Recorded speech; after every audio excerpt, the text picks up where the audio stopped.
What's going on, everybody?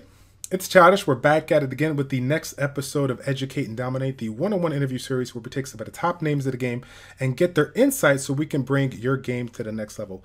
My next guest is a person that doesn't need any introduction, a former Educate and Dominate guest with our Operation Mid-Game. Representing the guild Never Lucky, we have ourselves Onceinluv in the house for the Twitch edition of Educate and Dominate. How are we doing today, boss? We're doing good. Today's actually my day off, so hey. I'm glad to be here. I am glad to be here too. It is Monday for me. I can't even begin to describe how excited I am. The last 4 days with regards to work was been super hectic. So now I'm finally excited to get this underway. This is a video that we've been waiting quite some time to get it done. For everybody out there that's listening, tuning in, generally we do like the interview style video with regards to the Educate and Dominate. However, we're doing something a little bit different today. One of the things that I really set aside to myself was to create a two-part series for YouTube and Twitch to bring some information out there to the Summoners War community. If you guys are interested in joining our influencer group and being able to stream and record.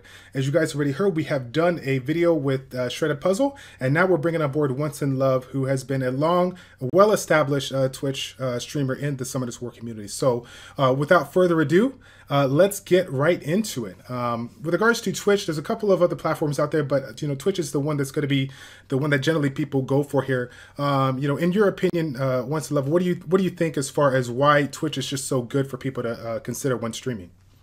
So thank you for the introduction, and I hope everyone else is having a great day as well.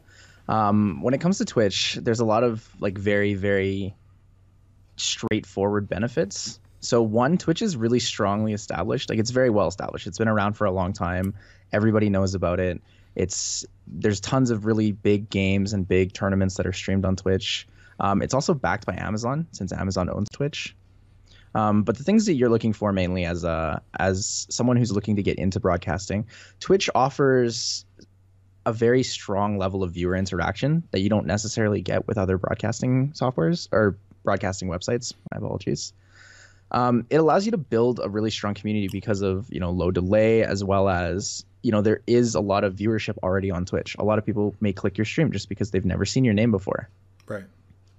Another important thing is that recently there's been this program called the affiliate program, where if you stream X amount of hours and have a certain number of viewers, you can get invited to this program, and then you can accept what are called bits. Now, bits are Twitch's currency per se. So you can purchase the currency as a viewer on a marked up rate, and then you can donate them to your favorite streamers at a 1-to-1 rate. So 1 bit is 1 cent. Oh, very cool. I didn't realize actually the amount that each was worth here. I've never gotten bits on my stream, but I've seen everybody get them quite a time. So that can definitely add up, since it's not too expensive for the viewers, but it's nice because they can kind of provide a little donation, whatnot, for the streamer that they enjoy. Yeah, and then on top of that, the reason that I think bits is so great is because unlike PayPal, Twitch will protect you from chargebacks. So there's really no risk. Versus, where you take a PayPal donation and somebody could charge it back 9 months down the road, and then you have to deal with all of the fees and the hassle of it. It's just not worth it anymore. Right. And so regarding the affiliate program versus the partnership program, I know that you are currently a partner with Twitch. Can you tell us a little bit of the difference as far as the benefits that you get from an affiliate program versus partnership? So as an affiliate, you get a subscriber button, and you can have one emote for each of the 3 different tiers that people can subscribe at, which are $5, $10, and $25. Okay. You also have the ability to accept bits on your stream, but your payout is a little bit different than a partner. So one, you pay the transaction fees for payout, and 2, it takes longer to get your money. Okay. The exact times and the amounts I'm not 100% sure about, because I got partnered before the affiliate system was introduced. But I'm sure if you ask around, people can let you know. Gotcha. Cool. Very interesting. So whereas with partnership, there is a much lower limit on, so the limit for emotes is based on how many subscribers you have, whereas with affiliate, it's a set 3 that you can have. Okay. And then your payout for a partner is end of month plus 45 days.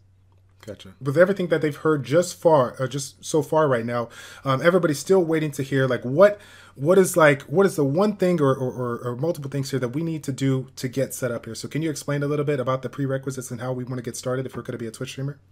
Okay, so there's a few prerequisites I would suggest. The first thing is to run a speed test on your computer. So I just pulled up the beta speed test that website here. So I'm just going to hit go and I'm going to run a speed test. What you're looking for is at least 1 megabyte per second of upload. Ideally, 2 or more is better. The more upload you have, the higher bit rate you can stream at, which will improve the quality of your stream. So I know for myself, I pay for really good internet. So I have, usually when I'm not in the Skype call with Childish here, I'll have about 150 download and about 15 up. So I can usually stream at whatever bit rate I would like to. Generally, people stream under 4K bit rate.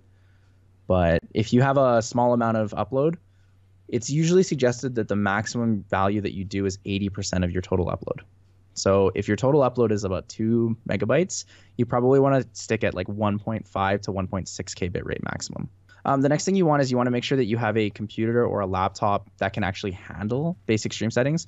Stream settings are pretty taxing on your computer. It's possible sometimes to max out your memory or your CPU usage. So when you do run your first stream and you test it, I would keep your task manager open and take a look at how your processes are running. When it comes to programs for actually streaming, there's 2 that are really well known, OBS and XSplit. XSplit is a paid program, but it has a lot of features that are really good for everyone, whereas OBS is free. And I'll be honest, I don't know too much about XSplit. I've always been an OBS user, so I'm mostly just going to talk about OBS here, especially since it's quite easy to set up. Okay, so the next thing you're going to want is a device. Ideally, you would like your device and your computer to be on the same network. Oh, sorry about that. Just trying to pull up my mirroring software here. So it's usually suggested to use mirroring software because not everyone can afford, nicer options like capture cards and such. And please keep in mind that emulators are bannable for Summoner's War, and please do not use rooted devices. It would be really strongly advised not to use anything like Nox or BlueStacks to play the game, especially to stream it. So this is Mirror OP, and this is Air Server. So I can use both of these things to mirror my phone or my tablet to my computer, and then you can just simply create a source and window capture them. So besides that, there's not too many prerequisites. You kind of you need a device, you need a computer, you need enough internet that you can, or enough upload that you can actually stream, and then you just need a mirroring software. So both of those softwares they do have free trials. Air Server, I believe the paid one is $15, and Mirror OP is $10. So, a small investment to make just so you can stream. Yeah, definitely. And so with regards to the equipment, I know that there's a ton of equipment out there. Can you tell us a little bit about the equipment that you use to mirror your device onto the stream? Okay, so what I use it's an Elgato capture card. So I use an Elgato capture card in which I use an HDMI cord to directly input into my device. So I can't exactly show you right now, but if once I plug in this HDMI cord into my device, it gives me the option to select, a way to mirror it as a mode, and then it just pops up. It's super simple. It has a bit more delay than mirroring, but it's a lot more stable because it doesn't require my internet connection. Good point. Yep. And with regards to you've used both, obviously, you feel that the game capture card is going to be the best way to go. What do you think about there for the people that are a little bit low on money, like the recommendation for that free to play streamer that is looking to get on board just to use something to not be to find something to use that's not too cost effective there? What's your take on that? Air Server. 100% Air Server. $15, cheap, inexpensive, very easy to use. Very cool. Super simple program. Also, if you are an Apple user, you have an Apple device as well as an Apple computer. I believe if you directly input your device to your computer, you can use QuickTime Player and you can actually select your device as a recording device. But I don't know of any options to do that effectively with non-Apple devices and non-Apple computers. Gotcha. So this is OBS Studio, not to be mixed up with OBS Classic. I would always suggest people, if you're going to use OBS, to download Studio because Classic is no longer updated for things like CLR browser. So with Studio, you have the instant add browser source options, which means you can add your alerts, your donation alerts, etc. Just a small note. So let's just quickly go through the settings on OBS. So you click the settings button down here, and it should bring up the screen. You can see the screen, right, Childish? Yep, we're sitting good. Okay, so I don't usually change any of the first bits. I go to stream. I make sure it's on streaming services and not custom streaming services. And then I personally select Twitch.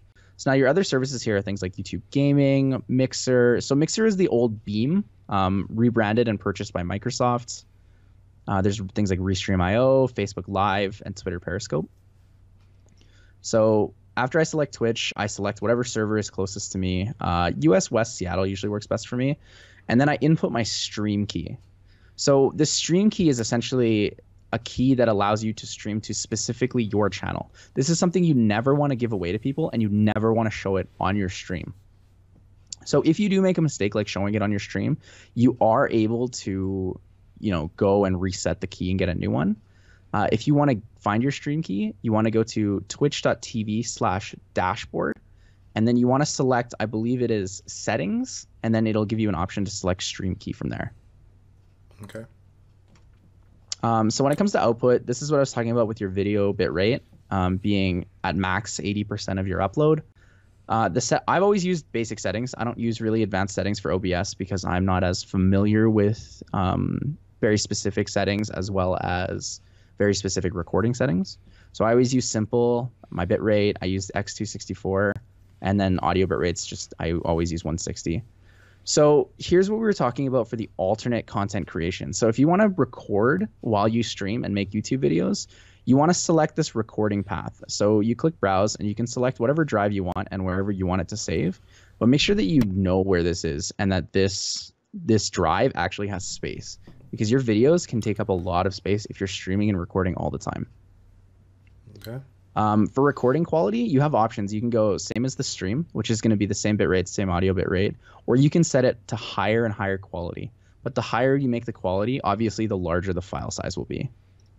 You can also choose a recording format. I've always used FLV, just because I use Windows Movie Maker because I'm pretty basic video editor kind of guy. I don't really know too much about video editing, but if you want any other formats, there's options here. Besides that, just making sure your desktop audio device is whatever you're listening to, and then if you choose to use a microphone, whatever your microphone line is. You can also set it to disabled if you don't want to use them. Now, here is a common mistake that I think a lot of people make.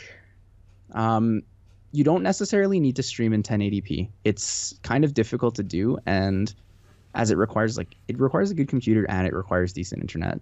So what I suggest, especially for a game like Summoner's War, where super high quality isn't necessarily the most important thing, I set my base canvas resolution to whatever my monitors are, and then my scaled down by 1.5. Okay. Besides that, there's not too much to go into the settings. You can hit start stream, start recording, etc. There's really basic scene transitions here that you can fade between. So let me give you an example. Fade to this one, fade to this one, simple things. You can kind of just hop in and pick different stuff. Here's my Summoner's War one. You can add little things to spice up your stream, but those aren't necessarily important things right now. Right. Yeah, I definitely that's what I love about Studio versus a classic, that kind of blend-in feature for people out there that have seen some big time streamers. They're all about that. Sometimes they like to zoom in on themselves and then have a little chat there, or they like to go back and have the game with their face cam on the bottom right or something like that. So it's nice. It's nice that they kind of are able to transition. I like that aspect. So yeah, you can have a lot of different things. Gotcha. A few more common mistakes that you guys should keep in mind is do not forget to end your stream. An unattended stream, especially an unattended webcam stream, can lead to a temporary ban from the website, which would be usually around 24 hours for the first one. But I would definitely try to avoid that, especially since if you don't know you're streaming, you may say or do something very embarrassing that you may never, ever forget about. There you go. As some friends of mine have done countless times in the past. Besides that, honestly, you can just stream with your window like this. You don't absolutely need an overlay. A lot of people really, really think oh my God, I don't have an overlay. How am I going to stream? People are going to think I'm such a pleb. It's whatever, man. If you enjoy streaming, and just do it. Just do with what you have. Yep. I'll add into that right there. When I first got started, I saw Once and Love's setup and all the other setups here. I definitely was kind of blown away at just kind of like the overlay and like how people had it set up. So for me personally, I really enjoyed it kind of having that professional look. But you couldn't have said it any better. When we look at other players, sometimes we want to do everything in our power to be like them, but it's just about getting the basics of what you need, which is why you're here today to give that to the people. So I'm glad that you pointed it out because I think like everyone's trying to be in like everybody else when ultimately they just need a couple of things. Yeah, really, you just need basic equipment. You just need the prerequisites, like we said. The last thing that I'm going to tell you guys to keep in mind, common mistakes, please do not, and I really, really stress on this one, please do not display yours or other people's personal information on stream. One, you can get banned for doing that on stream if you display other people's information and such, as well as you really, really don't want other people to have access to your information. So a really common one is using your personal PayPal or your name on your PayPal and such if you have a donation link, as well as, keeping a lot of personal links on your social medias. So please keep those in mind, guys. It is really, really frowned upon to share other people's personal information. Gotcha. And I got a question for you with regards to the audio. One of the mistakes that I knew a lot of people made when they started streaming was, just doing any music that they could. Generally, that's, what you could do on stream. But there's some of those people wanted to share it on YouTube. They would take that clip, put it on YouTube, and then they would, have like a copyright strike because of that. So copyright free versus copyrighted for Twitch. What's your take on that? Should you just stay clean and just do copyright free all day or mix it up? So copyright music is kind of a little interesting with Twitch. So you can listen to copyrighted music on Twitch. You are allowed to do that. But your past broadcasts, if you choose to save any, will be muted for those copyright songs.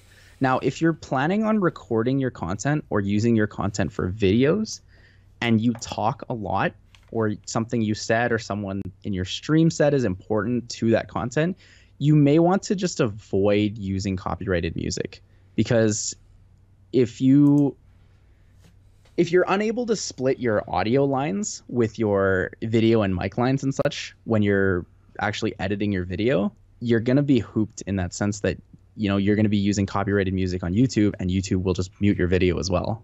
Gotcha. And have you played around with the settings? I think you said you just use the simple settings, but in like the advanced, I think there's an option to like record multiple audio tracks. So if you wanted to separate, that's getting way out of left field here, but you're able to like separate it, and so that if people want to record an audio track, they can record the audio track with the copyrighted, and then take that away when they edit it and embed it into like YouTube, and then provide a different alternative source of music just to kind of cover up. What do you think? I guess you can. I've never used it before, so I don't know anything about it, sadly. Okay. And again, I'm just mentioning it right now because I do believe it is an option there. But me personally, I just do the copyright-free music. And then I have gotten fancy one time and used Audacity to record my audio. And so when I go back to like the editing software with like to fix everything else, I'll basically take the audio that was recorded on the stream. I'll use the audio from Audacity and then put that in, and then just put some background music in there as well. So that works as well. But again, I think to just save you guys a little bit of like stress, definitely just stick to the copyright free music, as Onceinluv was saying right there. Cool. As far as that goes, is there any other common mistakes you can think of that people generally run into? I guess maybe like faux pas.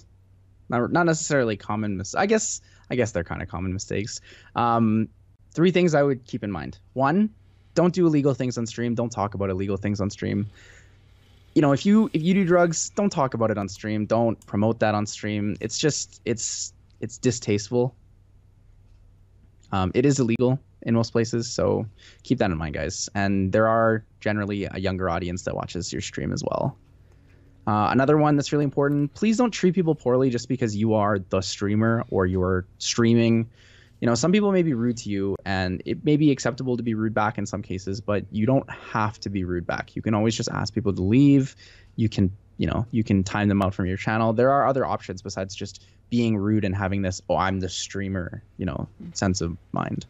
Gotcha. The last one is, please, please, please do not promote your stream in other people's streams or communities, in their Discords or anything like that.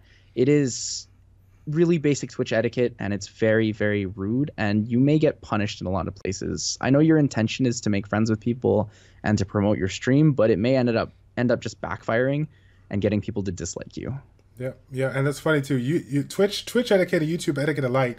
Over the past 3 years, if there's one thing that I've kind of gone after is the people that have constantly gone over to my my side or even another streamer side and just say, hey, for the reminder, it's not obviously a good thing to promote yourself on somebody else's. And mind you, this sometimes happened to me, and this is coming from the person that literally promotes just about everybody. If you're not, if you don't have any, trollish, whatever, like I that's what I do. I help you guys promote. So there's really no reason to do it outside of your realm. If you guys ever have a question about that, or need some help in that, shoot me an email. I'd be more than happy to get the word out for you, but definitely don't do it on everybody else's stream or YouTube. I mean, there's no reason for that. There's many other ways to grow your channel.